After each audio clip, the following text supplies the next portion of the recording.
BFM Business. Toute l'info éco et business à la mi-journée. 60 minutes business. Guillaume Paul.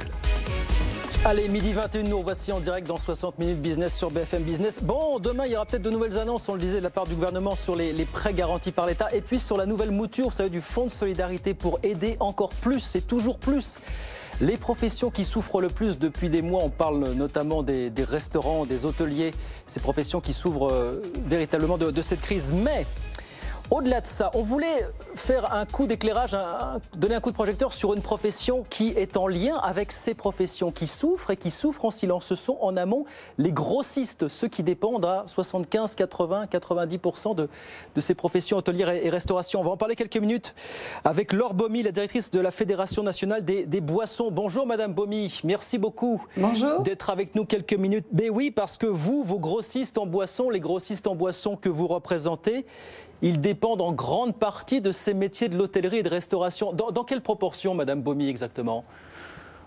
De plus de 80% du chiffre d'affaires de nos entreprises est réalisé effectivement avec les acteurs de la restauration, les discothèques, tout le tissu associatif et événementiel qui, depuis le début de la crise, souffre considérablement et est quasiment à l'arrêt. Ça représente combien de salariés en France, tous les métiers liés aux grossistes, que ce soit hôtellerie, restauration? On a un chiffre à ce sujet, Madame Baumy? Alors, les grossistes en boissons, c'est approximativement 15 000 emplois directs 15 000 emplois directs concernés. Oui. Et qui sont essentiellement portés par des entreprises, des TPE, des PME familiales pour lesquelles on est à la 3e ou 4e génération à l'entreprise.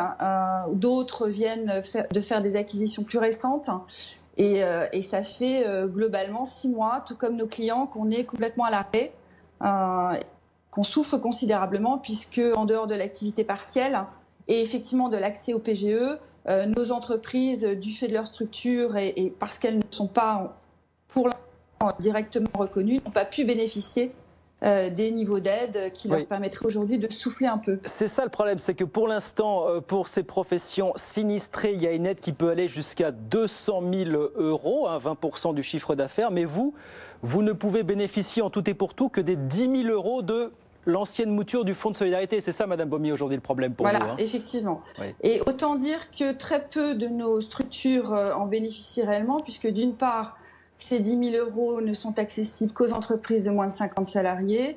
Et dans des entreprises comme les nôtres, la grande majorité des entreprises sont des entreprises de plus de 50 salariés, voire en tout cas affichent des niveaux de chiffre d'affaires pour lesquels finalement les 10 000 € leur peuvent y accéder. Ne représente quasiment rien en fait. Oui, et vous avez essayé de vous faire entendre, on imagine, dans le sillage des hôteliers et restaurateurs du côté du gouvernement. Pour l'instant, votre message n'a pas été entendu ?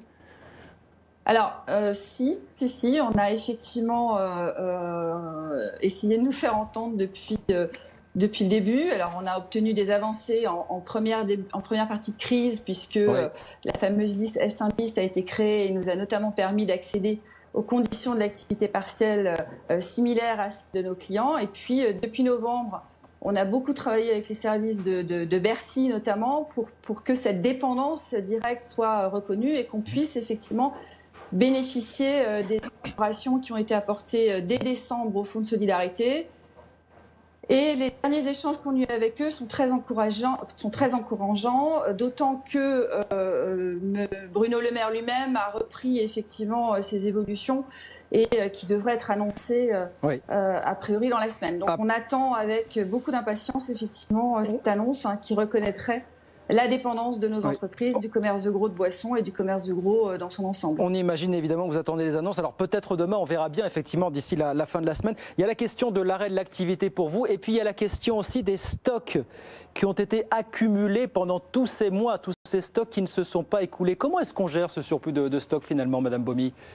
Alors, il y a eu un gros travail de fait en amont avec nos fournisseurs qui ont tous travaillé à nos côtés de façon à allonger, s'agissant en tout cas de la boisson qui fait l'objet en règle générale de ce qu'on appelle de dette minimale de consommation. Donc, on est sur des denrées à proprement parler, mais on est sur des denrées qui, au-delà d'une certaine date, pourraient ne plus afficher les mêmes qualités en matière de consommation. Donc il y a eu... Mais qui sera encore consommable, on est d'accord. Alors, qui serait encore consommable. Donc pour certains, c'est encore consommable et il y a eu des rallonges de délai de façon à ce qu'on puisse positionner effectivement ces produits.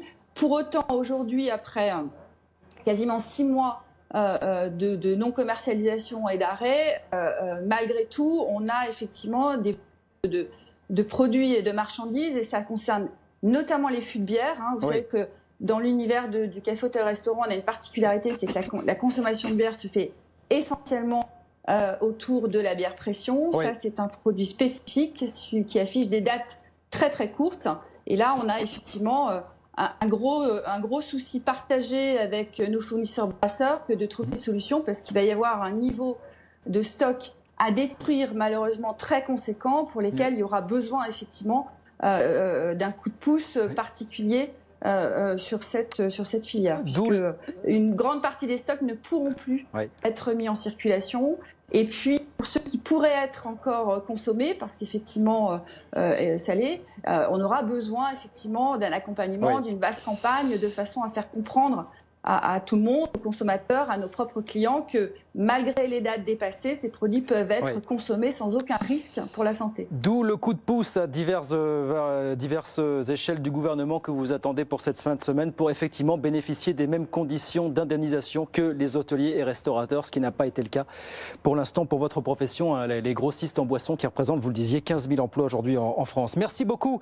Merci infiniment d'avoir été avec nous aujourd'hui. Laure Bomy, directrice de la Fédération nationale des boissons. Merci d'avoir été avec nous sur BFM Business.